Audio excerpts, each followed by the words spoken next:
The beta is starting to come to a close and I'm trying to test out one last class before it leaves. That specialization is of course the wonderful slime Engi Amalgam. I am Leon and I have almost no experience on playing any Engi of any sort, but playing this feels amazing and makes me want to learn how to play Engi for when it comes out. We'll start out with taking a look at all the traits and skills, then we'll get to the parts I like about it and the parts I don't like about it. To start off though, we have the stainless steel trait. This already is a quite good trait, as every time you use one of your stances or evolve skill, you gain boons from your conditions. So not only is it being a Condi cleanse, which is already where most traits stop, like ritualists, but it also gives you boons, which makes us feel even stronger and more solid. The second trait is a trait that is based around healing when you have barrier. You can also heal when you evolve. This may be good for if you're trying to sustain yourself as much as possible, but stainless steel is just so much better compared to this at the moment. For the third trait, we have another survivability trait. This seems like it would probably be pretty good because you can get around 16 seconds of protection when you use all of your skills, if of course you choose the trait for 2 evolves. This trait and the first one kind of compete with each other for who is better. The main way to split them is probably going to be thinking about it like protection is going to be better against power builds, and of course converting conditions will be much better against Condi builds. To start the first line, we have a trait that makes your skills deal poison. I don't care for Condi, so I will probably just pass on this trait right away. I don't know how much damage this would do if you were to go full Condi, but also none of your tool belt skills seem to be based around Condi, so I just don't think Condi would do very well on the specialization. The next trait will be reducing the recharge of your evolve every time you stun someone. This is definitely very helpful because your evolve skills are on a 45-second cooldown. This could easily be bringing it down to around 30 seconds, which is a lot more reasonable. The third trait I feel like would not be very useful other than synergizing with one of the last traits. Makes you gain your strain boost from actually using your morph skills instead of your evolve. The thing with this though is that it reduces the duration of them as well. So you would have to do your morph skills twice to even get enough for the normal amount of one evolve. The strains that you get from these skills seem too good to lower the duration of, but I can see this pairing really well with the next trait, Symbiotic Synergy. This makes it so whenever you evolve, all of your morph skills recharge, which means you will be able to use your morph skills twice for this strain, and also this allows you to get that high damage on some of your morph skills twice. So for example, on your big sword morph, you can use this twice and get around 18,000 damage in total.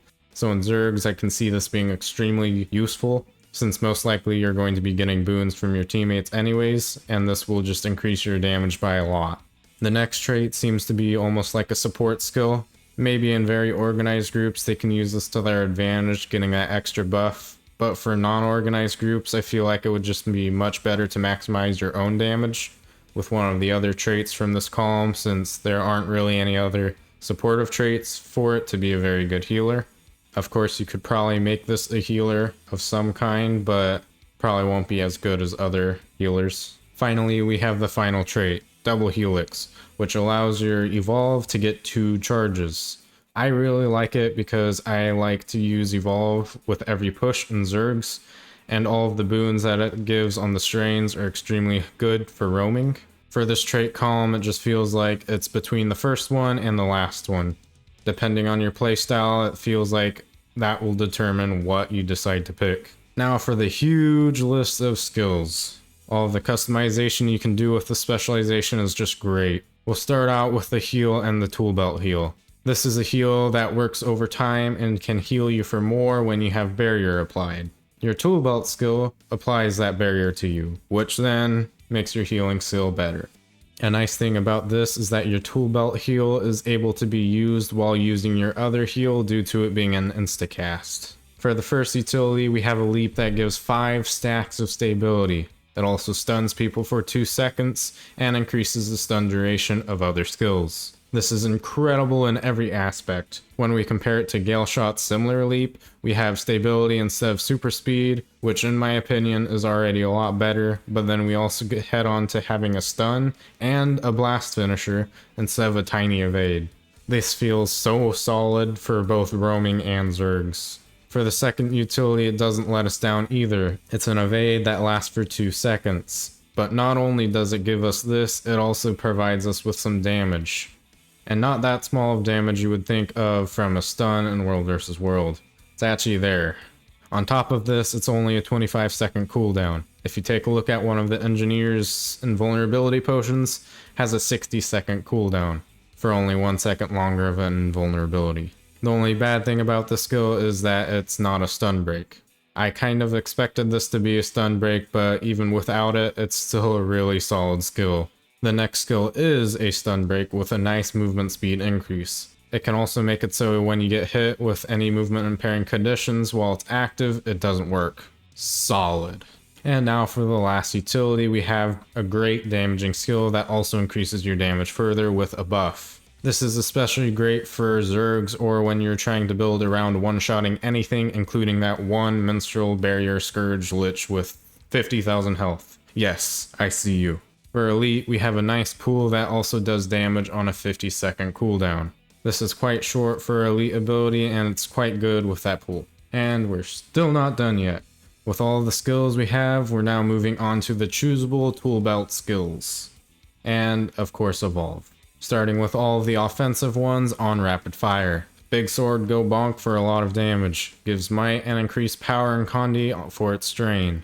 Shred, ranged pierce, projectiles that immobilize and provide an incredible strain of super speed and quickness. This can also be used while running away as it can shoot behind you. Demolish, spin to win with a hammer for great damage and a bonk on the ground afterwards.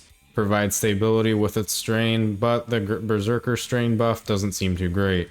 Pierce, poke your opponents and stun them for 2 seconds and make them vulnerable. This also makes your evolve stun even more.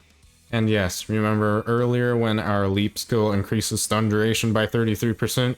Yeah, it adds to this. Now for our defensive traits. Protect. Yay, you have a shield that blocks, like a shield. Your strain helps by providing resistance, which makes you not be able to be stunned by soft CCs such as immobilize, chill, and such stuff like that. And the barrier is also nice, but there's so many better choices unless you really want that shield block. Cleanse. Well, it does just that. It cleanses 2 damaging conditions and 2 non-damaging conditions, resulting in a total of 4. This is basically a soft CC break that can provide protection and barrier when converting conditions. Plus, it's a strain that gives Alec even when in World vs. World. This also gives you some heal and makes your evolve a stun break. Now for Thorns. It does provide you with stability and does what you think it would. Damage others when they hit you. But when you get to your strain, it makes your evolve, stun break, and cause your attacks to hit another time. Sure seems pretty offensive to me. And now of course for our evolve, the skill that this entire specialization is built around. You gain all of the strains from your morph skills that you picked along with a attribute increase. Of course, if you picked Silver Lining as a trait, you're not going to be getting the strains when using evolve. This is an incredibly solid elite specialization and has great customization. Now for me to talk about what I like about the specialization and what I don't like about it. Starting with what I don't like about it. I had a really hard time finding anything that was terrible about it. The one thing I did find might actually have been a glitch, and that's my heal tool belt cannot be used while in the air. Yeah, that's really the only thing I came up with for quite a while. After thinking about it for quite a while longer, I came up with that it's not able to have the best movement capabilities. It sure does have quite a lot of super speed, but that requires you to choose that certain morph skill, and super speed isn't exactly the best for escaping or chasing people who have blinks and shadow steps.